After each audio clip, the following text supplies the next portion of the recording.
Regular పాఠంలో ఒక మాట 12వ వచనం, ఇక్కడ 7వ అధ్యాయం మత్తయి సువార్త 7వ అధ్యాయము 12వ వచనాన్ని మనం ధ్యానం చేద్దాం.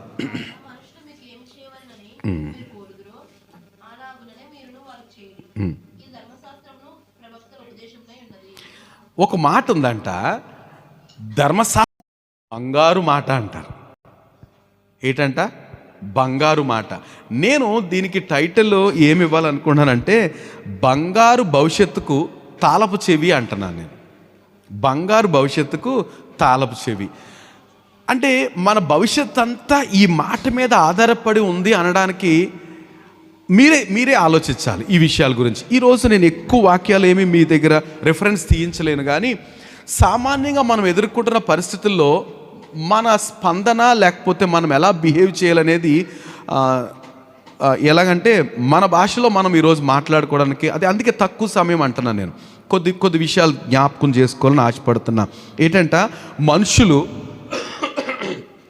మీకు ఏం చేయాలని మీరు కోరుదురో అలాగనే మీరు వారికి చేయండి. ఇదే ధర్మశాస్త్రము ప్రవక్తల ఉపదేశం. ఏంటంటే మనం ఎదుటి వ్యక్తుల నుంచి ఏమి కోరుకుంటామో అదే మనం చేయాలంట.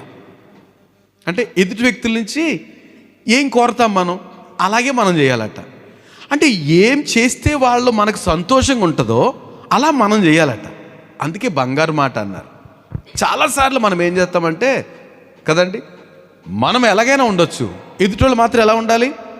డిసిప్లిన్గా ఉండాలి కదండి. మనం ఎలాగైనా ఉండని అంటాము, వాళ్ళు మాత్రం ఏదో ఎక్స్పెక్ట్ చేస్తాం వాళ్ళ దగ్గర నుంచి. కానీ వాక్యం చెప్తుంది అలా కాదు.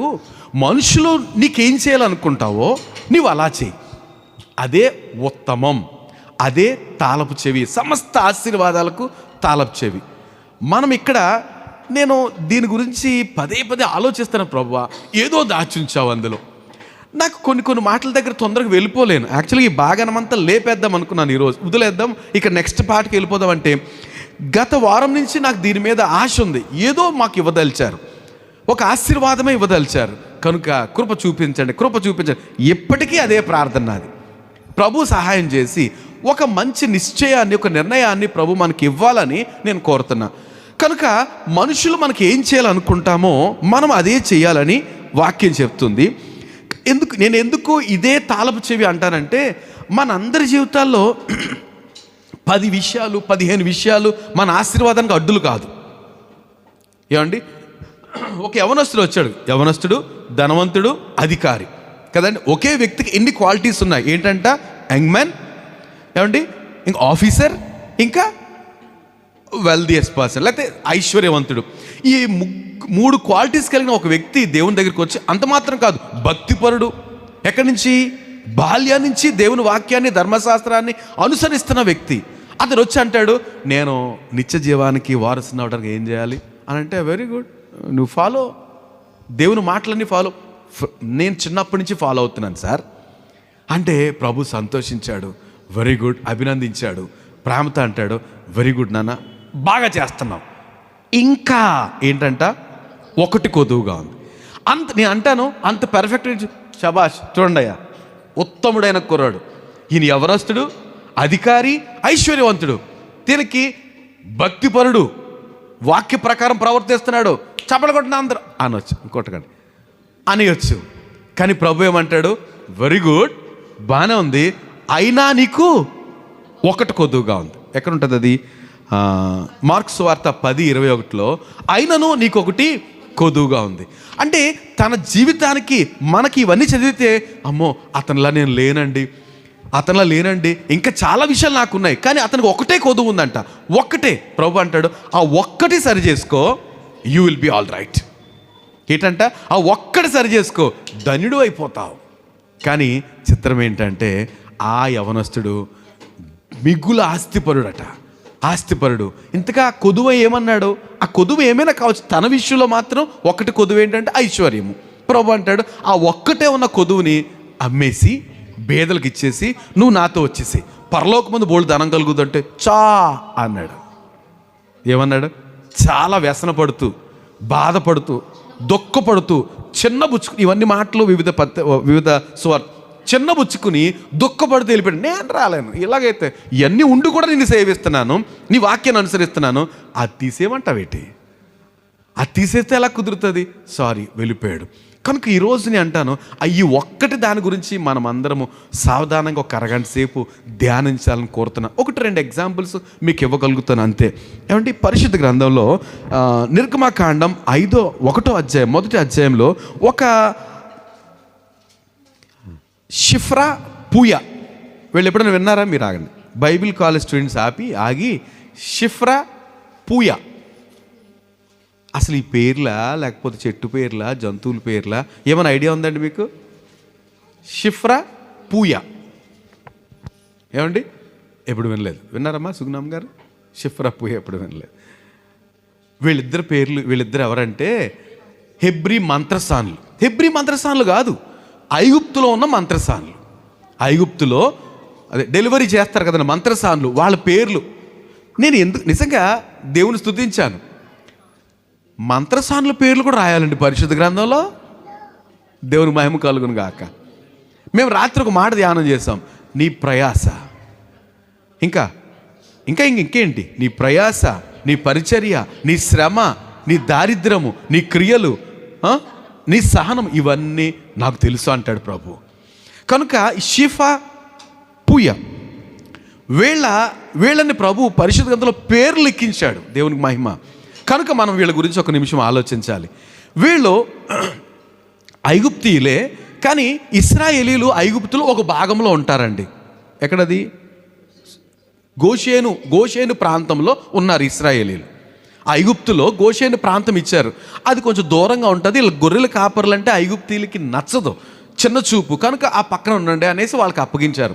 సో ఈ ఇశ్రాయేల్ ప్రాంతం అంతటికి రాజు 2 మంత్రసాలను అపాయింట్ చేశాడు. వారి పేర్లు కూడా రాయబడ్డాయి. ఒకసారి చెప్పండి, ఎవరి పేర్లు? షిఫ్రా పూయ, రైట్? ఈ మంత్రసానులు ఇద్దరికి రాజుగారు ఒక ఆజ్ఞ ఇచ్చాడు. ఏంటి అంటే, ఇదిగో మీరు ఇశ్రాయేలు స్త్రీలకు అంటున్నప్పుడు మీరు వెళ్తారు కదా, వాళ్ళ జనాభా ఎక్కువైపోతుంది. కనుక మీరేం చేస్తారంటే, పురిట్లోనే ఆ పురిటి పీటల మీద ఉన్నప్పుడు కొడుకు కనుక పుట్టాడు అనుకోండి, పేక పిసికి చంపేయండి. ఎవరికి ఆజ్ఞ ఇచ్చాడు? తన దేశంలో ఉన్న 2 మంత్రసానులకి. హెబ్రీ స్త్రీల దగ్గరికి మీరు డెలివరీ చేయడానికి వెళ్తారు కదా, ఒకవేళ కొడుకు అంటే పురిట్లో చంపేయండి, కూతురు అయితే బ్రతకనివ్వండి, మనకు సేవ చేస్తుంది అనేసి రాజు ఆజ్ఞ ఇచ్చాడట. కానీ వాళ్ళు ఏం చేశారంటే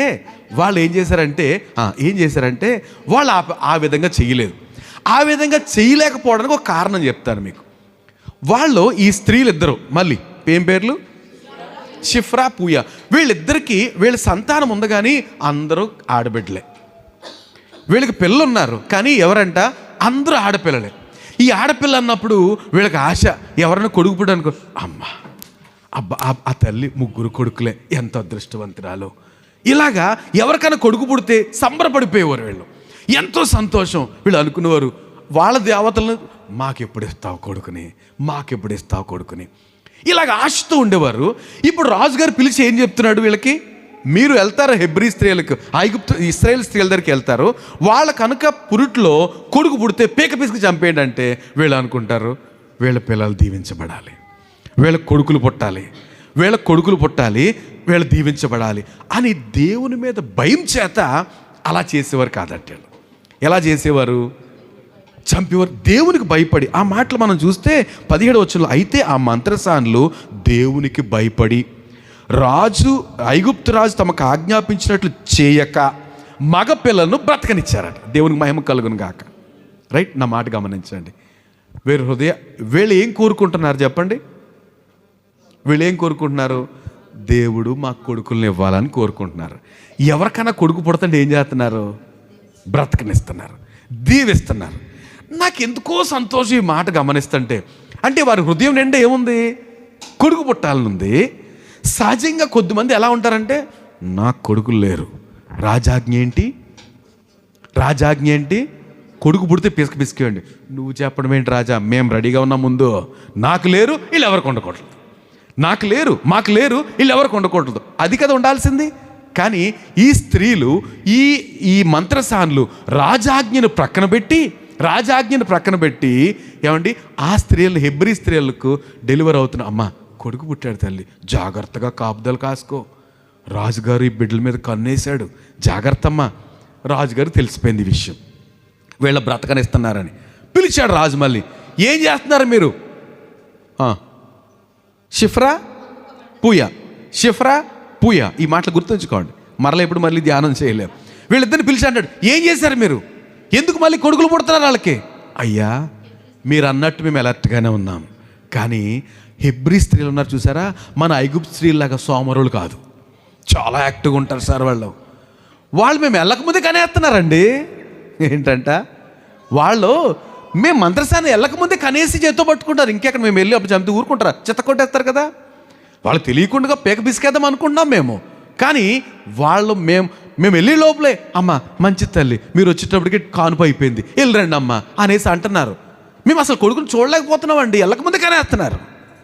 రాజుగారికి పిచ్చెక్కి ఏమన్నాడంటే, రై ఇలాగైతే కాదు, ఎవడైతే కొడుకు పుట్టడానికి కాళ్ళపడండి, నైలు నదిలో పడేసేయమన్నాడు. రైట్, అది పక్కన పెడితే మీకు ఒక విషయం చదువుతాను. 21వ వచనం మొదటి అధ్యాయం చూస్తే, దేవుడు ఆ మంత్రసానులకు మేలు చేసెను, దేవుని మహిమ కలుగును గాక, ఆ జనము విస్తరించి మిక్కిలి ప్రబలెను. బహుశా ఇది ఇశ్రాయేల్ జనాన్ని గురించి రాసిన మాటేమనుకుంటాను. ఈ మంత్రసానులు ఇశ్రాయేల్ పుట్టనిచ్చారు కనుక వీళ్ళు ఏం చేశారంట, జనులు పెరిగారు, విస్తరించారు. ఎవరు? మంత్రసానుల గురించి కాదు అని అనుకుంటున్నాను ఈ మాట, ఇది ఇశ్రాయేల్ గురించి. ఆ జనము విస్తరించి మిక్కిలి ప్రబలను. వారి గురించి ఇంకొక మాట ఉంది, ఆ మంత్రసానులు దేవునికి భయపడినందున. మరొకసారి దేవుని స్తోత్రం చెప్దాం. ఆ మంత్రసానులు ఎవరండి? వీళ్ళు ఐగుప్తీయులు. ఐగుప్తు మంత్రసానులు దేవునికి భయపడాల్సిన అవసరం లే, వాళ్ళకంటూ దేవతలు ఉన్నారు, వాళ్ళ పూజ చేసే వాళ్ళు ఉన్నారు. కానీ ఇశ్రాయేల్తో వాళ్ళు ఉంటున్నప్పుడు వాళ్ళకి అర్థమైంది, దేవుడు అంటూ ఉన్నాడో, దేవుడే కనుక లేకపోతే మా రాజు ఎంత చితక్కొట్టేసినా, వీళ్ళకి ఎక్కలేని బరువులు మోపుతున్నా వీళ్ళు వర్ధిల్లుతున్నారంటే దేవుడు వీళ్ళ పక్షంగా ఉన్నాడు. వీళ్ళు రాజు వద్దంటున్నా, రాజు వీళ్ళ పిల్లల కాల్లో పడేయాలంటున్న, గోదావరిలో లేదా నదిలో పడేయాలనుకున్నా వీళ్ళ కొడుకులు పుడుతున్నారంటే, వాళ్ళు బ్రతుకుతున్నారంటే దేవుని దయే. కనుక వాక్యం చెప్తుంది, ఆ మంత్రసానులు దేవునికి భయపడినందున ఆయన వారికి వంశాభివృద్ధి కలుగజేసెను. దేవునికి మహిమ కలుగునుగా. చెప్పండి, వంశాభివృద్ధి అంటే ఎలా కలుగుతుంది? దేవునికి మహిమ కలుగునుగా. ఎవరు పుట్టారంటే వీళ్ళకి? ఎవరు పుట్టారంట? స్త్రీలు మాట్లాడట్లేదేంటి? కోపమా మీకు? ఎవరు పుట్టారు వాళ్ళకి? వంశాభివృద్ధి ఎలా జరుగుద్ది అండి? కొడుకులు పుడితేనే. కనుక వంశం పెరగాలంటే కొడుకులు పుట్టాలి కదా. అంటే కూతురు తప్పని కాదు, వాళ్ళ కూతుర్లు ఇంకెవరు వంశాన్ని పెంచడానికి ప్రయత్నం చేస్తారు, కానీ కొడుకులు పుడతారు కదా. మన ఇంటి పేరు మోసేవాళ్ళు పెడతారు, తలకాయ నెత్తమే అదే అంటారు కదా. ఇక్కడ గమనిస్తే ఈ మంత్రసానులు తమ కోరిక ప్రకారం మాకు కొడుకులు పుట్టాలని ఎదుటి వారి కొడుకుల్ని బ్రతకనిచ్చారు. దేవుడు ఏం చేశాడంట, వారికి మేలు చేసి వంశాన్ని వంశాభివృద్ధి కలుగు చేశాడు. దేవుని మహిమ కలుగును గాక. హల్లెలూయా. ఏమండి, అన్యులయ్యుండి దేవుని ప్రజలకు మేలు చేయాలని వీళ్ళు ఆరాధిస్తున్న దేవునికి భయపడితే దేవుడు ఏం చేశాడట, అమ్మా మీ కష్టాన్ని చూశాను, మీరు నిందపడి రాజు ఆజ్ఞకు భయపడక, వాళ్ళ రాజాజ్ఞ ఏం చేశారు, అసలు పక్కన పెట్టేశారు అంతే. మళ్ళీ వాళ్ళు తప్పించుకోక, అయ్యా మేము వెళ్ళేటప్పుడు కనేస్తున్నారు సార్ అని అన్నారు. వీళ్ళకు ఫేవర్గా వాళ్ళు మాట్లాడారు. సో నాకు ఈ మాటకు అది సరైన ఎగ్జాంపుల్ అనిపించింది. అనుకున్న వాళ్ళు మాత్రం స్తోత్రం చెప్పండి. కనుక మనం ఎదుటివారు మనుషులు మనకి ఏం చేయాలని కోరుకుంటామో మన వారికి ఏం చేయాలంట అదే చేయాలి. బంగారు మాట. ఏమండి, ఈ స్త్రీలు ఏం చేశారంటే వాళ్ళకి పిల్లలు కాదు కొడుకులు కావాలి కనుక వాళ్ళ కొడుకులు బ్రతకనిచ్చారు. ఆజ్ఞ ఉన్నప్పటికీ, రాజాజ్ఞ, వాళ్ళ రాజు మనుషులు వీళ్ళు అయినప్పటికీ రాజాజ్ఞను ప్రక్కన పెట్టి వీళ్ళ దేవుడెవరో గమనించి ఆ దేవునికి భయపడ్డారు. కనుక వీరి దేవుడు ఈ స్త్రీలను ఆశీర్వదించి వారికి కుమారులను అనుగ్రహించాడు. దేవునికి మహిమ. ఏమండి, మన జీవిత సత్యం అండి ఇది. మనం ఏం కోరుకుంటాం మనుషుల దగ్గర నుంచి, ఏమండి ఏం కోరుకుంటామో మనం ఆ విధంగా చేసామంటే, వాళ్ళకి ఆ విధంగా చేసామంటే ఆహా ఎంత అందంగా ఉంటుంది పరిస్థితి. ఏమండి, కొన్ని మాటలు నేను అడపా 2 మాటలు చెప్పేసి ముగించేస్తాను. ఏమండి, దేవుని వాక్యం డైరెక్ట్గా లూకాసు వార్త 6వ అధ్యాయం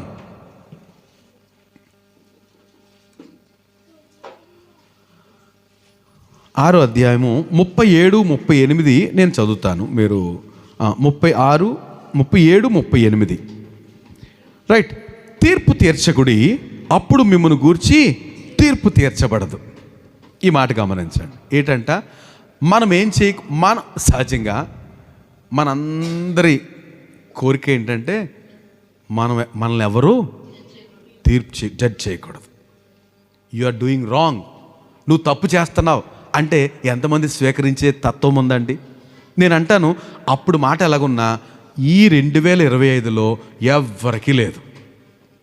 ఏంటది? మీరు తప్పు చేస్తున్నారంటే ఎస్ ఐఎమ్ సారీ అనే పరిస్థితి ఎవ్వరికీ లేదు. కనుకనే ప్రభు అంటాడు, మనమేమో ఎవరన్నా మనల్ని జడ్జ్ చేస్తే, ఎవరన్నా తీర్పు తీరిస్తే నువ్వు చేస్తున్న తప్పు అంటే ఏం జరుగుతుంది చెప్పండి? ఎక్కడండి? ఒక ఎగ్జాంపుల్ చెప్పండి. మేము పక్క వెళ్తాను లేండి. ఎక్కడ ఫైటింగు? ఇంట్లో ఫైటింగ్. ఇంకెక్కడ ఫైటింగు? బయట ఫ్రెండ్స్ దగ్గర ఫైటింగు, రోడ్డు మీద ఫైటింగు కదండి. వచ్చి గుద్దేస్తాడు, నువ్వు వచ్చి గుద్దేసి నన్ను గుద్దే. ఆడి దగ్గర నలుగురు ఉంటే ఆడిదే కరెక్ట్. ఎవరు ఐ కమిటెడ్ మిస్టేక్. ఏమండి, దావీదుని అంటాడు దేవుడు నాతాను ప్రవక్త, నువ్వు ఆ మనుషుడవు నీవే, తప్పు చేసిన నీవే, నన్ను అంటాక నువ్వెవరివే అనొచ్చు దావీదు. ఎందుకని? రాజు అండి. రాజుని కదా ఒక మాట ఉంటుంది కదా, రాజు తలస్తే రాజుని అడగడానికి ఎవరు సరిపోతారు? కానీ రాజు ఏం చేశాడంట? ఎస్ నేను పాపం చేశాను అంటాడు. కనుక ఇక్కడ మనల్ని ఎవ్వరూ తీర్పు తీర్చక ఒప్పుకోము మనం. ఏమండి, భార్య భర్తను ఒప్పుకోదు, భర్త భార్యను ఒప్పుకోదు, బిడ్డలు తల్లిదండ్రులు ఒప్పుకోరు, తల్లిదండ్రులు బిడ్డలను ఒప్పుకోరు. ఏమండి, కుటుంబంలో క్వశ్చనే లేదు అసలు. ఎవరు తీర్పు చేసుకోవడం. ఏం చేయాలి మరి? సర్దుకుంటూ పోవాలంతే. ఎలా వర్ధిల్తాయి కుటుంబాలు? కుటుంబంలో వాక్యం చెప్తుంది కదా, నువ్వు ఎదుటివారిని ఏం చేయాలనుకుంటున్నావు? ఎదుటివారు నన్ను తీర్పు తీర్చకూడదు అనుకుంటున్నావు. అలాంటప్పుడు నువ్వేదో తీర్పు తీరుస్తావు.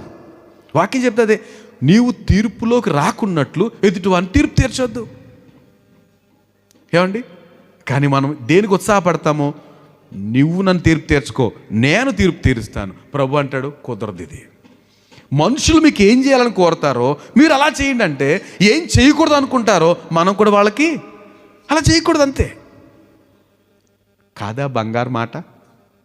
ఏమండి, పెద్ద పెద్ద వర్తమానాల నుంచి పక్కకు వచ్చి, ఏమండి, ఈ చిన్న సూత్రాన్ని మనం కనుక స్వీకరించగలిగితే, నేను భయపడుతున్నా చాలా విషయాలు ఏమండి చాలా విషయాలు చూసేస్తున్నాం, చాలా లోతుకి వెళ్ళిపోతున్నాం.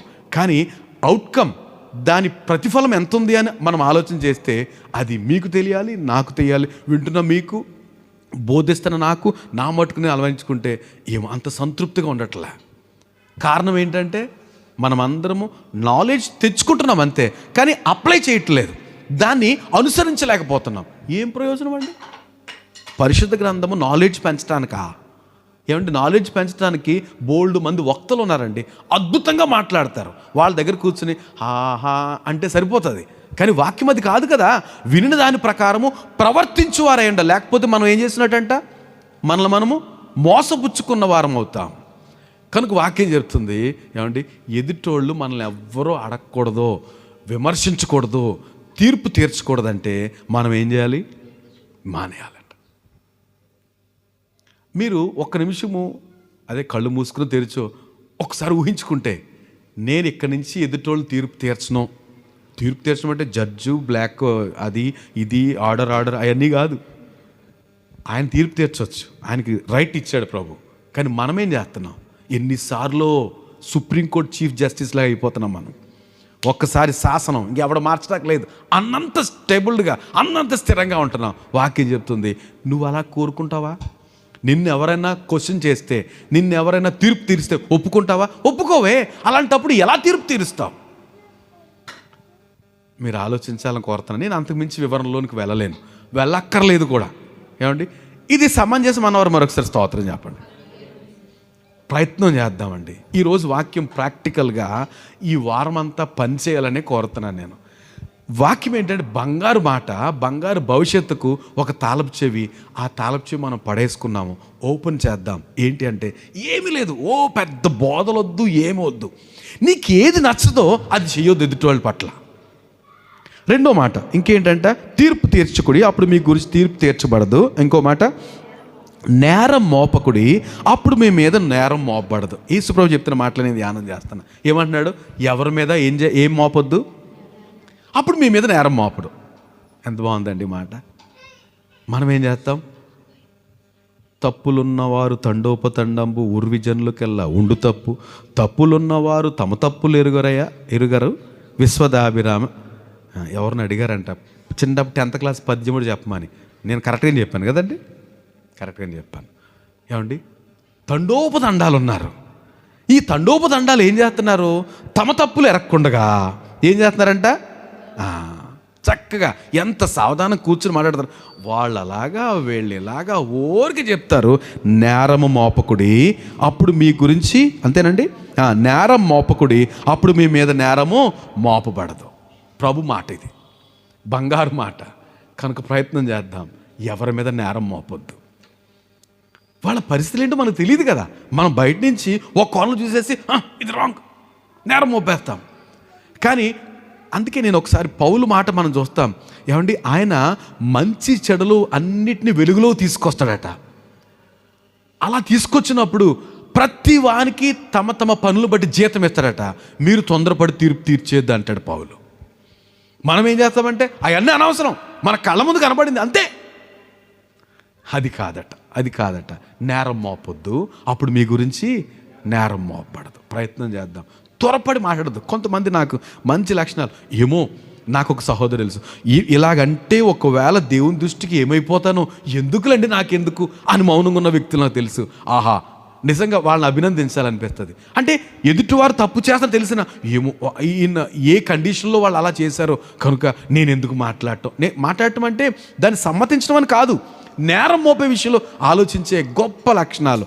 ప్రభు ఇచ్చిన ఆజ్ఞ ఇది, నేరం మోపకుడి, అప్పుడు మీ గురించి నేరం మోపబడదు. రైట్. ఇంకొక మాట, ఇంకోటి ఏంటంటే క్షమించుడి, అప్పుడు మీరు క్షమించబడతారు. ఇంకేంటంట, ఏమండి, ఇది ప్రభు నేర్పిన ప్రార్థనలో కూడా ఉంది కదా. మేము మా ఎడల అపరాధములు చేసిన వారిని మేము క్షమించిన ప్రకారము మా అపరాధములు క్షమించము. మనము దేవుని దగ్గర మాత్రం ధైర్యంగా వెళ్ళిపోతాం. ఎన్నిసార్లైనా దేవుడు కృపగలిగినాడు, మన శరీరంలో ఇంకా రక్తం ఉంది, ఆ రక్తం వేడిగా ఉంది, భూమి మీద ఉన్నాము, ప్రభు ఇంకా రాలేదు, మనం చచ్చిపోలేదు, కానీ ఎన్నిసార్లైనా ప్రభు దగ్గరికి వెళ్ళొచ్చు. ఇదే కదా మన స్టేటస్, మన స్లోగన్ ఇదే, అంతే కదండి. ఎన్నిసార్లు ఒక వ్యక్తిని దేవుడు క్షమిస్తాడు ఆయన లెక్క ప్రకారం? అది పేతురు అడిగాడు కదా. పేతురేమో మా సహోదరుడు మా పట్ల తప్పు చేస్తే ఎన్నిసార్లు క్షమించాలంటే 7 మారులా అని స్టైల్గా అడిగాడు. 7 మార్లు క్షమించడం అంటే మీరు ఆలోచించండి, ఒక వ్యక్తిని 7 మార్లు క్షమించగలుగుతామా? సమస్య 1, 2, ఫైనల్గా 3, అంతే. 4సారి క్షమిస్తామా? పేతురు అడిగాడు 7 మార్లు అంటే ప్రభు అంటాడు నాట్ 7 times, 70 ఏళ్ల మారులు మట్టుకంట. అంటే జీవితాంతం నేను అంటాను ఇది మనుషులకు అసాధ్యం, కానీ దేవుడికి మాత్రమే సాధ్యం. జీవితాంతం మనల్ని అందరినీ ఏం చేస్తుంటే ప్రభు జీవితాంతం మనల్ని క్షమిస్తున్నప్పుడు మనం కూడా ఏం చేయాలంట?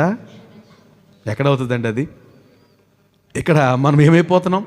తాళపు చెవి ఏం చేస్తున్నాం? మడతెట్టి గిట్టరేస్తున్నాం. ఎక్కడ చూసాను, ఇక్కడ బిట్టు కదా, తాళపు చెవిని తీయట్లేదు, మనం శాసనం చేయలేము. ఎందుకని?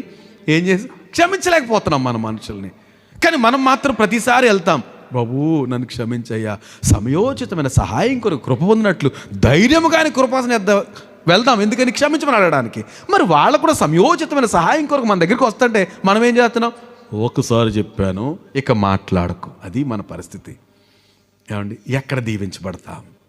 క్షమించమని ప్రభు చెప్తుంటే, క్షమించమని లింక్ ఎక్కడ పెట్టంటే నీవు క్షమిస్తే నువ్వు క్షమించబడతావు అని ప్రభు చెప్తున్నప్పుడు మనం ఎక్కడ ఉంటున్నాం ఆలోచిద్దాం. ఎంతసేపు ఈ మాటలు చెప్పుకుంటే మనకు తీరుతుందండి. నా బాధ అది. నేను ఇలా చెప్తున్నప్పుడు మీరు కూడా కొన్ని ఏమైనా ఇన్సిడెంట్స్ చెప్తే బాగుంటుందేమో. నా కోరిక అంతా ఈరోజు ప్రాక్టికల్గా ఉండాలని ఆశపడుతున్నా, కానీ అంత నేను ఓపెన్ అవ్వలేకపోతున్నాను. కానీ మీరు ప్రతి మాట ఇంటికి వెళ్ళిపోవడం, ఇప్పుడు ఇంటికి వెళ్ళిపోవడం కాదు, ఒకసారి ఒకసారి మీ మీ పరిసర ప్రాంతాల్లోకి, మీరుండే ప్రాంతము, మీరు జాబ్ చేసే లేకపోతే పని ఏ ప్రాంతమైనా ఈ మాటలన్నీ నేను జడ్జి చేస్తున్నానా, నేను నేరం మోపుతున్నానా, నేను క్షమిస్తున్నానా, ఇవన్నీ ఎందుకంటే నాకు ఇష్టం ఉండదు. దేవుడు నన్ను క్షమించకపోతే నేనేమైపోతాను? అలాంటప్పుడు మనం ఏం చేయాలంటే ఎదుటోళ్ళని క్షమించాలి కదండి. ఎవరైనా ఓకే మనం తప్పు చేసామండి, పెద్దోళ్ళ పట్ల, తల్లిదండ్రుల పట్ల, ఎవరి పట్ల తప్పు చేసాం, సరే వాళ్ళు నేను క్షమించాను అన్నారు అనుకోండి, ఎంత సంతోషం ఉంటుంది. మరి అలాగే మనల్ని క్షమించమని అడిగినప్పుడు ఎందుకు క్షమించలే? నేను క్షమించను, నేను మాత్రం ఆయన దగ్గర క్షమాపణ, లేకపోతే మీరు నన్ను క్షమించాలి, మీరు నన్ను క్షమించాలి, నేను మాత్రం ఎవరిని క్షమించను. ఇది కరెక్ట్ కాదు, ఇది ధర్మశాస్త్రం కాదు, ఇది ప్రవక్తల సుబోధ, అంతకంటే కాదు. కనుక మీరు గమనించాలి, మనం క్షమించాలి. మనం అది మనుషుల దగ్గర నుంచి ఎక్స్పెక్ట్ చేస్తున్నాం, అంతే కదండి. పొరపాటు చేసామండి, ఫర్ ఎగ్జాంపుల్ బండి మీద వెళ్తున్నాం, ఎవరినో గుద్దేశాం, మన తప్పే. వాడు రెచ్చిపోతున్నాడు, ఫోన్లు చేసేస్తున్నాడు, వచ్చేస్తున్నారు, కార్ల మీద వచ్చేస్తున్నారు. ఇప్పుడు మనల్ని అంటున్నారు కట్టు 5 లక్షలు అన్నారు, లేదా 2 లక్షలు, అలాంటి తప్పే ఉంది, అలాంటి పరిస్థితే ఉంది. ఏం కోరుతాం మనం? ఏం కోరుతాం? వీళ్ళు నన్ను క్షమిస్తే బాగుండు, తగ్గిస్తే బాగుండు, క్షమిస్తే బాగుండు అనుకుంటాం కదా. మరి అలాంటి సీన్ వచ్చిన మనం కూడా యాక్ట్ చేయాలి కదా.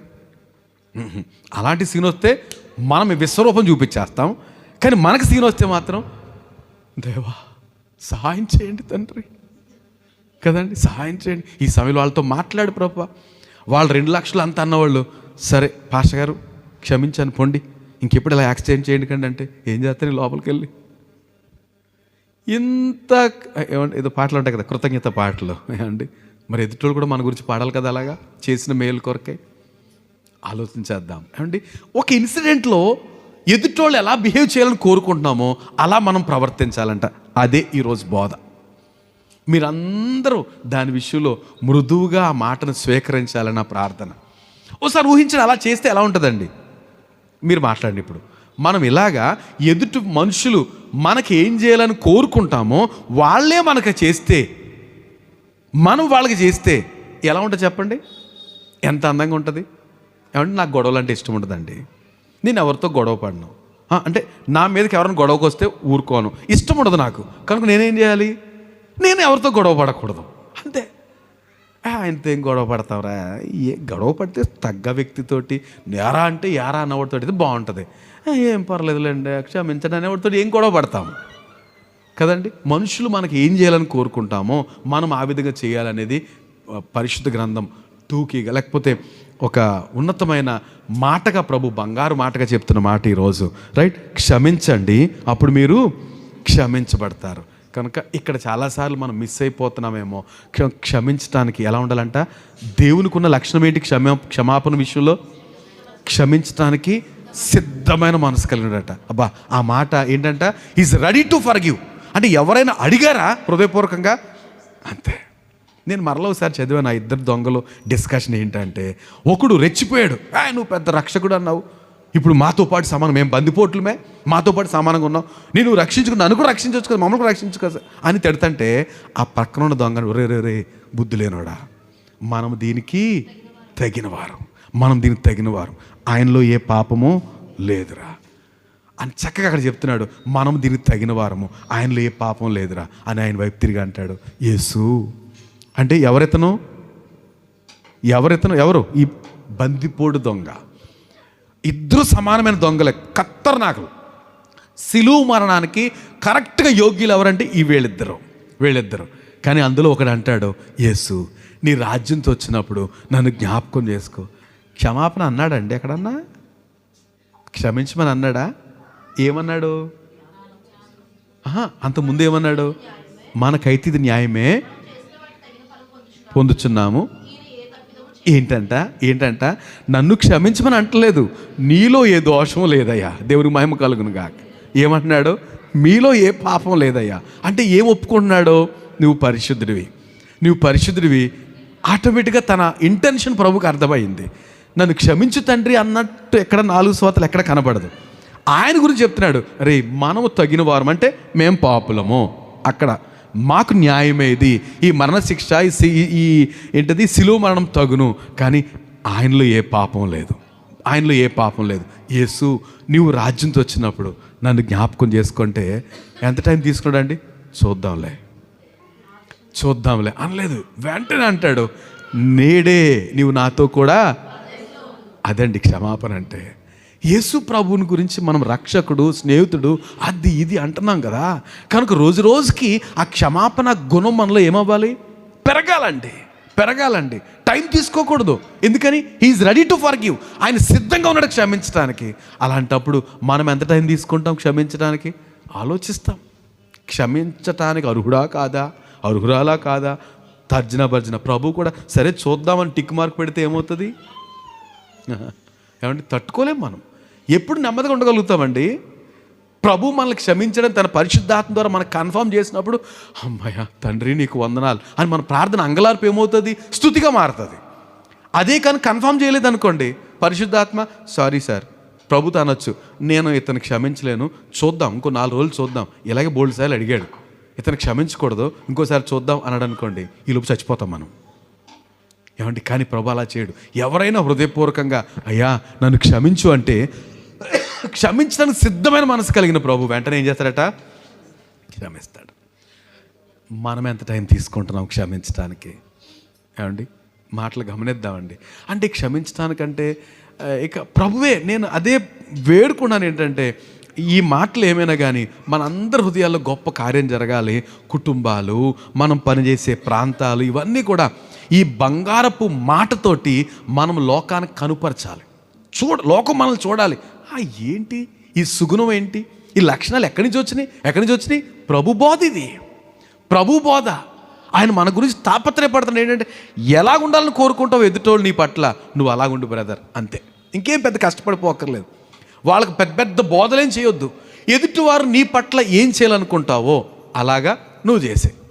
ఇప్పుడు నేను ఒక ప్రిన్సిపల్ అండి, బయటికి వెళ్తే అందరు నాకు నమస్కారం పెట్టాలని కోరుకునే బలహీనత నాకు ఉందనుకోండి. ఏం కోరుతున్నాను?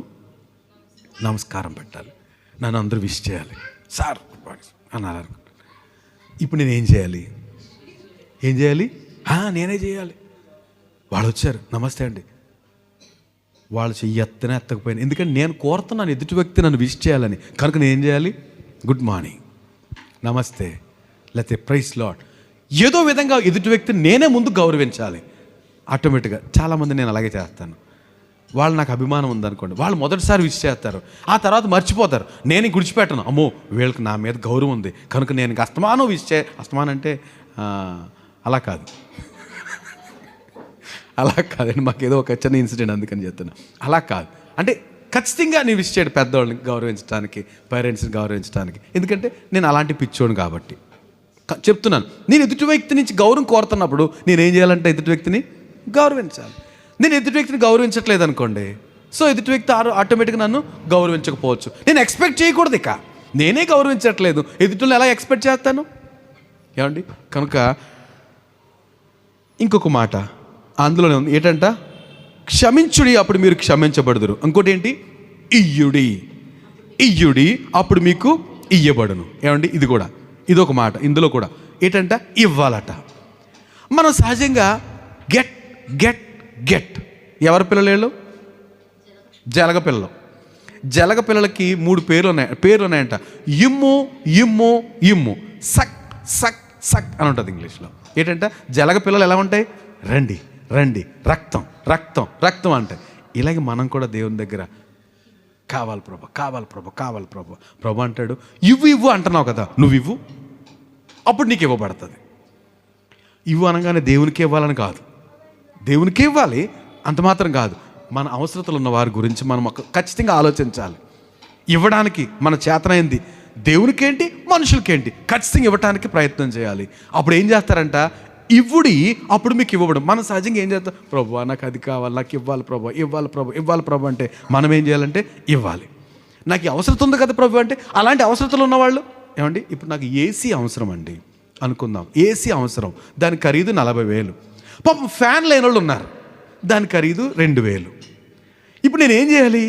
నా అవసరం ప్రభు తీర్చాలి నేను అనుకుంటున్నప్పుడు వాళ్ళ అవసరం నేను తీర్చగలిగితే వాళ్ళకి ఫ్యాన్ కొనిచ్చాను అనుకోండి, ప్రభు నాకు ఏమేస్తాడు చెప్పండి? ఎందుకని? వాక్యం. మనుషులు మీకు ఏం చేయాలో, దేవుడు మీకు ఏం చేయాలనుకుంటున్నారో అలాంటి అవసరం ఉన్న వారి గురించి మీరు చేయండి, యూ విల్ బి సాటిస్ఫైడ్. దేవుడు మనకి ఇచ్చేస్తాడు. గమనించాలి. రైట్. కనుక ఇయ్యుడి మీకు ఇయ్యబడును. ఇంకేంటంటే అక్కడ చాలా వివరంగా ఉన్నాడు. ఏంటంటే అణచి కుదించి దిగజారునట్లు నిండు కొలతను మనుషులు మీ ఒడిలో కొలుతురు. ఏంటంట మనం ఇస్తే మనకి ఎలాగిస్తారట? అణచి కుదించి ఇలా ఊపి, ఏమంటే ఎవరికైనా ఇచ్చేటప్పుడు అలాగే ఇవ్వాలి. కానీ దేవుడు మాత్రం ఎలాగిస్తారట? అణచి కుదించి దిగజారునట్లు. అంతేనా? అణచి కుదించి దిగజారునట్లు నిండు కొలతను మనుషులు మీ ఒడిలో కొలుతురు. ఏమండి మీరు మళ్ళీ కొలిచేటప్పుడు ఎదుటి వాళ్ళు మనకి ఇప్పుడు మనం మార్కెట్కి వెళ్తాము, ఇదిగో దిగిపోతుంది కాట, పైకిలేసి ఇంకా దిగాలి, కొంచెం వెయ్యి, కాగితం బరువు ఎంత అంటామా లేదా? ఏమంటే కిరాణా దగ్గరికి వెళ్ళాడు, ఆ కాగితాలు అన్ని ఇస్తామేంటి? మిరపకాయలు కొలిసేటప్పుడు ప్రాణం జారిపోతుందండి. ఎన్ని మిరపకాయలు ఆడ వేసి కాగితాలు సరిపోతాయి చెప్పండి? కాగితాలే ఖచ్చితంగా 20 గ్రాములు 30 గ్రాములు ఉంటాయి మనం వేసే మిరపకాయలు. నేను అనుకుంటాను సంచి పట్టుకెళ్ళి కవర్ పాలిథిన్ పల్చటి కవర్ పట్టుకెళ్ళాలనిపిస్తుంది. ఎందుకని? మనం కొలిచేటప్పుడు వాళ్ళ కొలత కరెక్ట్గా ఉండాలని కోరుకుంటున్నాం మనం. సో మనం ఏం చేయాలట? మనము అలాగే కొలవాలట కొలిచేటప్పుడు కూడా పర్ఫెక్ట్గా. ఎందుకని? అలాంటిది ఎక్స్పెక్ట్ చేస్తున్నాం కనుక, ఖచ్చితమైన కొలతను మనం ఎక్స్పెక్ట్ చేస్తున్నాం కనుక మనం కూడా ఏం చేయాలంట? అలాంటి కొలతే కొలవాలి. అది వాక్యం. అతను మనం డబ్బులు ఇచ్చి కొనుక్కుంటున్నాం, మనం ఎందుకు కొలుస్తాం? ప్రభు అంటాడు సారీ పక్కకుండు.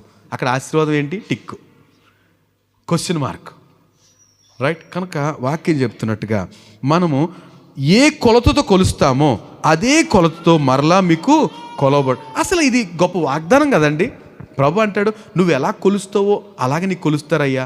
నువ్వు తీర్పు తీర్చకపోతే నీకు తీర్పు తీర్చబడదయ్యా. నువ్వు ఏంటది నేరం మోపకపోతే నీ మీద నేరం మోపబడదయ్యా. నువ్వు క్షమిస్తే నీకు క్షమించబడుతుందయ్యా. నువ్వు ఇస్తే నీకు ఇవ్వబడద్దయ్యా అన్నాడు అనుకోండి. అసలు ఎంత సీక్రెట్ ఉంది ఇందులో. మనం క్షమించడం పక్కన పెట్టండి, మనం క్షమించబడతామంటే ఎదుటివారిని ఎవరైనా క్షమించడానికి ఎలా ఉండాలి మనం క్రైస్తవులు చెప్పండి? చాలా సిద్ధంగా, అమ్మో క్షమించడానికి సిద్ధంగా ఉండాలి. ప్రభువులు అయితే నన్ను క్షమించడు, అబ్బే ఆ భయం లేదు. ఆయన ఏదోలా క్షమాపణ కోరేస్తాను, నేను మాత్రం క్షమించను. ఆయన దగ్గర ఏదోలా లాగేస్తాను, నేను మాత్రం ఇవ్వను. ఎలా కుదురుతుంది? అది వాక్యం కాదు. అందుకని చాలాసార్లు మనము ఆశీర్వాదాన్ని మిస్ అయిపోతున్నాం, పొందాల్సినంత ఆశీర్వాదం పొందలేకపోతున్నాం. కారణం ఏంటంటే చాలా అదే మరి కాసేపట్లో దాని గురించి ఆలోచిద్దాలనుకుంటున్నా. ఏమండి చాలాసార్లు మనం ఈ చిన్న చిన్న విషయాలు మిస్ అయిపోయి దేవుని కృపను పొందలేకపోతున్నాం. ప్రభు ఏమో లింక్ పెట్టేశాడు, మనుషులు నువ్వు ఏం చేయాలనుకుంటావో నువ్వు వాళ్ళకి చేయవయ్యా. అదే ధర్మశాస్త్రము ప్రవక్తల ఉపదేశము. ఫినిష్, అలా చేసుకో అంటే ఈరోజు మనం ఎక్సర్సైజ్ చేస్తున్నాం. దయతో నేను అందరినీ బ్రతిమలాడుతున్నా, వాక్యం అర్థమైన ప్రతి ఒక్కరూ ఏం చేయాలట? మనము ఎదుటివారి నుంచి ఏం కోరతామో అదే మనం వారి దగ్గర నుంచి కోరాలి. ఇంకొక 2 విషయాలు నేను ఎవరైనా మనల్ని ప్రశ్నించారనుకోండి, తీర్పు తీర్చడము నేరం మోపడం పక్కన పెడితే ఎవరైనా ప్రశ్నించారనుకోండి ఎలా ఫీల్ అవుతాం మనం? ప్రశ్నిస్తే ఒప్పుకోం కదండి, ఒప్పుకోం. ఫర్ ఎగ్జాంపుల్ ఏమండి, నేను ఇది పడేశాను ఈరోజు చర్చిలో పడేశాను, పొరపాటు పడిపోయింది, చొట్ట పడిపోయింది. ఇప్పుడు ఇంటి దగ్గరికి వెళ్ళిన తర్వాత బెన్నిగాడు ఫోన్ పడేశాడు అనుకోండి, ఎరా కళ్ళు కనపట్లేదంటే మరి మీరు పడేశారు కదా, చర్చిలో మీరు పడేశారు కదా. అప్పుడు ఏమంటాను నేను పడేశానులే, మరి నాకులా నువ్వు పడేసుకుంటే ఫోన్ పోద్ది, ఇది పోద్ది, అది పోతుంది. అంతటితో ఆగుతానా? అదే వచ్చింది కదా. మీరు తప్పు చేశాడు, నేను విమర్శించాను, నువ్వు మళ్ళీ నాకు ఎదురు కౌంటర్ ఇచ్చేసేలా అంత పెద్దడు అయిపోయావా? ఏమంటా చెప్పండి? నేను చేసిన తప్పే, ఏమంటే పడేశాను. సో వాడు పడేశాడు, వాడు ఎందుకు పడేసి నేను తండ్రిని కాబట్టి తిట్టాను, వాడు నన్ను క్వశ్చన్ చేశాను, మీరు కూడా పడేశారు కదా అంటే నేను పడేసి జారిపోయిందిరా బాబు అంటే ఎలా ఉంటుంది? నన్ను ప్రశ్నించే స్థితికి వచ్చేసావు నువ్వు. ఇక్కడ జరిగిన విషయం గమనించండి. నేనేం కోరుతున్నానంటే వాడు నన్ను ప్రశ్నించకూడదని కోరుతున్నా. అట్లాంటప్పుడు నేనేం చేయకూడదు? ప్రశ్నించకూడదు. అంటే తల్లిదండ్రులు పిల్లల బాధ్యతల గురించి పక్కన పెడితే మిగతా విషయాలు రైట్. కనుక మనము ప్రశ్నించడం మనకి ఎవరూ ప్రశ్నించకూడదంటే మనం ఏం చేయాలి? ఎవరిని ప్రశ్నించొద్దు, ప్రార్థన చేద్దాం అంతే. ప్రశ్నిస్తే నాకు నచ్చనప్పుడు నేను ప్రశ్నించకూడదు, దట్స్ ఆల్. ఆలోచించండి. లాంగ్ రన్లో నష్టాలు ఉన్నట్టున్నాయి కదా, లాంగ్ రన్లో నష్టాలు ఉన్నాయి. కానీ బాధ్యతల విషయంలో అంటలేదు నేను, తల్లిదండ్రులు బిడ్డలను, అది కాదు. మనము సమవుచ్చి, లేకపోతే కొన్ని పరిస్థితుల్లో ఊరికి నేను ప్రశ్నిస్తాను, నన్ను ఎవరైనా ప్రశ్నిస్తే ఊరుకోనంటే ఎలా కుదురుతుంది? కనుక నాకు ప్రశ్నించడం ఎవరి చేత నన్ను ప్రశ్నించడం నాకు ఇష్టం లేదు. కనుక నేనేం చేయాలంటే ప్రశ్నించడం తగ్గించుకోవాలి. నేను వాక్యమే చెప్తాను కాబట్టి ధైర్యంగా మాట్లాడుతున్నా. ఖచ్చితంగా మనం ఏం చేయాలంట? ప్రశ్నించకూడదు. ఎదుటోళ్ళు నాకు అంటే ఎందుకు, నన్ను ఎవరైనా ప్రశ్నించండి నేను రెడీ అన్నప్పుడు నేను ప్రశ్నించవచ్చు. ఎవరు ప్రశ్నించితే కుదరదో, నేను పాస్టర్ గారిని అన్నాను అనుకోండి, నేను కూడా ఏం చేయాలి? ప్రశ్నించకూడదు. ఇంకోటి రాశాను, నన్ను ఎవరో గద్దించడం నాకు ఇష్టం ఉండదండి. ఏంటంట? నన్ను ఎవరో గద్దించడం నాకు ఇష్టం ఉండదు. నువ్వెవరో గద్దించడానికి. అప్పుడు నేను ఏం చేయాలి? గద్దించకూడదు. నాకు ఇష్టం లేదు కాబట్టి నేను ఎవరిని గద్దించకూడదు.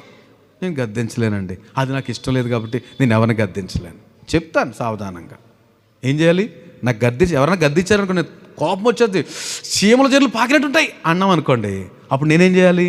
నేను కూడా, ఎదుటోళ్ళు కూడా అలాగే పాకుతాయి కాబట్టి చక్కగా సౌమ్యంగా చెప్పాలి. దేవునికి స్తోత్రం. రైట్, సౌమ్యంగా చెప్పడానికి ప్రయత్నం చేయాలట. ఇది వాక్యం. ధర్మశాస్త్రము, ప్రవక్తల ఉపదేశం ఏంటంటే, మనుషులు మనకి ఏం చేయాలని మనం కోరుకుంటామో అదే మనం వాళ్ళకి చెయ్యాలి అని దేవుని వాక్యం చెప్తుంది. ఈరోజు వాక్య సారాంశము ఇది. కనుక మనమందరము ప్రయత్నం చేయాలి. ఏం చేయాలి? ఏమండి? ఏమైతే ఎక్స్పెక్ట్ చేస్తున్నామో, ఎదుటివారి నుంచి ఏం కోరుకుంటున్నామో అదే మనం చేయాలట.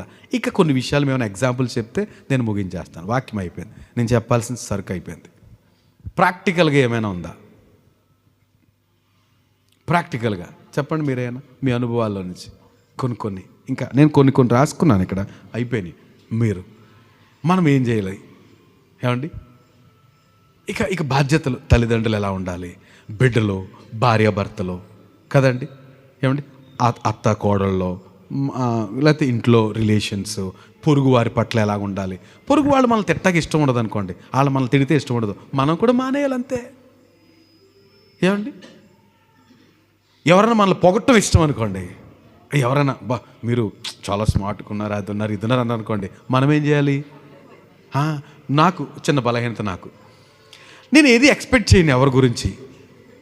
నన్ను మీరు బాగున్నారు, మీ పొట్ట బాగుంది, మీ షర్ట్ బాగుంది అన్నారు అనుకోండి, పెద్ద పట్టించుకొని అనుకోను, కానీ ఆకువాడు ఉండకూడదని ప్రయత్నం చేస్తాను.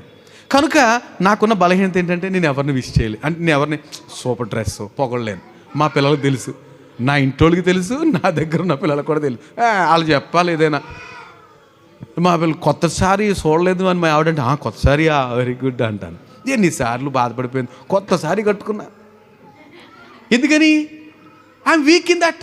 నేను పెద్ద పట్టించుకోను దాని గురించి. అంటే ఏమో, అందరూ ఒకలాగా ఉంటారు కదా, నాలాంటి పైచ్యములు కూడా ఉంటారు, అలా ఆ రకం నాది. కనుక నేను తొందరపడి మెప్పుకోరను, ఎవరిని తొందరగా మెచ్చుకోను. కానీ నేర్చుకున్నాను కొన్నిసార్లు మెచ్చుకోవాలని నేర్చుకుంటున్నాను. కనుక అలా కాదు, ఇలా మెప్పు కోరే ఉన్నారనుకోండి, వాళ్ళు ఏం చేయాలి? మెచ్చుకోవాలి. మెప్పు కోరి ఉన్నారు, నన్ను అందరూ పొగడాలి, నన్ను అందరూ చూసి అప్రిషియేట్ చేయాలి, అది బాగుంది, ఇది బాగుంది చెప్పాలి. వాళ్ళు కూడా ఏం చేయాలంట? పొగడాలి. అంటే ఆరోగ్యదాయక ఉట్టినే ఫాల్స్ పొగడ్తలు కాదు, ఎదుటివాడిని పడేయడానికి కాదు. వాక్యం చెప్తుంది, వాక్య క్రమంలోనే. నువ్వు కొన్నిసార్లు ఏం చేస్తాడంట, శత్రువు ఒక మాట ఉంటుంది కదా, శత్రువు లెక్కలేని ముద్దులు పెడతాడట. అంతే, ఏం మాట అది? పగవాడు లెక్కలేని ముద్దులు పెడతాడట. నిజమైన స్నేహితుడు మేలును కోరి స్నేహితుడు గాయాలు చేస్తాడు. కనుక పగతోటి ఓరికి ముద్దులు పెట్టేయటం అది పడేయడానికే. అలా కాదు, మేలును కోరాము, గాయాలు చేద్దాం, లేకపోతే అభినందిద్దాం. మనకి అభినందన ఇష్టమైనప్పుడు అభినందిద్దాం, వాళ్ళు కూడా అభినందిస్తారు. నాకు ఇష్టం లేదు, నేను చేయలేకపోతాను మాత్రం నేను తప్పు చేసినట్టు కాదు. మీరు బాధపడిపోనకూడదు. మీరు కొనేసి ఒకసారి మెచ్చుకోండి సార్ అంటే తప్పు లేదు. మెచ్చుకోండి సార్, కొత్త బట్టలు వేసుకున్నప్పుడు వెరీ గుడ్, బాగా వేసుకున్నా, చిన్నపిల్లలు అని అంటూ నేర్చుకోండి. అఫ్కోర్స్ నేను నేర్చుకోవాలి కొన్ని విషయాలు. కనుక కొంతమందికి ఆ ప్రత్యేక లక్షణాలు ఉంటాయి. కనుక మనం అలా చేయాలి. ఎదుటివాళ్ళు మనల్ని గౌరవించాలి, మనం గౌరవిద్దాం. ఎదుటివారు నన్ను అభినందించాలి, మనం అభినందిద్దాం. ఎదుటివాళ్ళు చూడంగానే లేచి నిలబడాలి, మనమే నిలబడదాం. ఏమండి? ఇట్లాంటి ఉత్తమమైనవి బంగారు మాటలు. ఇది బంగారు భవిష్యత్తుకి నాంది, తాళపు చెవి. ఇది ప్రాక్టికల్గా మనం బయటికి వెళ్తే ఈ విషయాలతోటి ఎలా ఉంటుందో చెప్పండి. ఏమండి, నాకు ఎవరైనా బూతులు ఆడితే కోపం వచ్చేద్ది అన్నాను అనుకోండి, పోనీ అప్పుడు నేనేం చేయాలి? ఆడకూడదు అంతే. సమస్య ఎంత కష్టం వచ్చినా కంట్రోల్ కంట్రోల్ కంట్రోల్ వాక్య పరిధిలో ఉంటూ. ఎందుకంటే పక్కలు అనుకోవాలి, ఈ బూతులు ఆడినా ఈయనకి బూతులు అంటే ఇష్టం ఉండదు కనుక ఈయన బూతులు ఆడ్డు. ఇంకా పచ్చిగా ఏం మాట్లాడని చెప్పండి. అర్థమైందంటే నేను ముగించేస్తాను. విషయం అర్థమైందండి. మనం చేయాల్సిన పని ఏమండి, మనల్ని అందరూ ప్రేమించాలి. రైట్, ఓకే, నా భార్య నన్ను ప్రేమించాలి. నేనేం చేయాలి? అంతే, నా భార్య నన్ను ప్రేమించాలి. పళ్ళు బిగబడితే కుదరదు, వాక్యం సపోర్ట్ చేయట్లేదు. కనుక తను నన్ను ప్రేమించాలంటే ఏం చేయాలట? నేను అంతకంటే ఎక్కువ ప్రేమించాలి. ఏమండి, ఎవరైనా నాకు లోబడాలంటే నేను లోబడాలి. ఇట్లాంటివన్నీ కూడా వాక్యాన్ని జ్ఞాపకం చేసుకుంటే ఏమండి మన జీవితాలకు ఇట్లాంటి నా బాధ ఏంటంటే, అదే మొన్న అనుకున్నాం కదా, చిన్న చిన్న నలక సరిపోతుంది మన ప్రయాణాన్ని గందరగోళం చేసేయడానికి. ఏంటో ఈ గందరగోళం అంటే ఏదో చిన్నది ఉంటుంది అంతే, సరిపోతుంది. ఆ చిన్నదే ఈరోజు తాళపు చెవి. ఏమంటున్నామంటే మనం ఎదుటివారు మనకి ఎలా చేయాలని కోరుకుంటున్నామో అలాగే చేద్దాం. ఇది ప్రభు సర్టిఫై చేసిన మాట మన జీవితాలకు ఎంతో ఆశీర్వాదకరం. కనుక మనం ఆ విధంగా ఉంటారు ప్రయత్నం చేద్దాం. దేవుడి మాటలు దీవించును గాక. ఆమేన్. చిన్న ప్రార్థన చేద్దాం.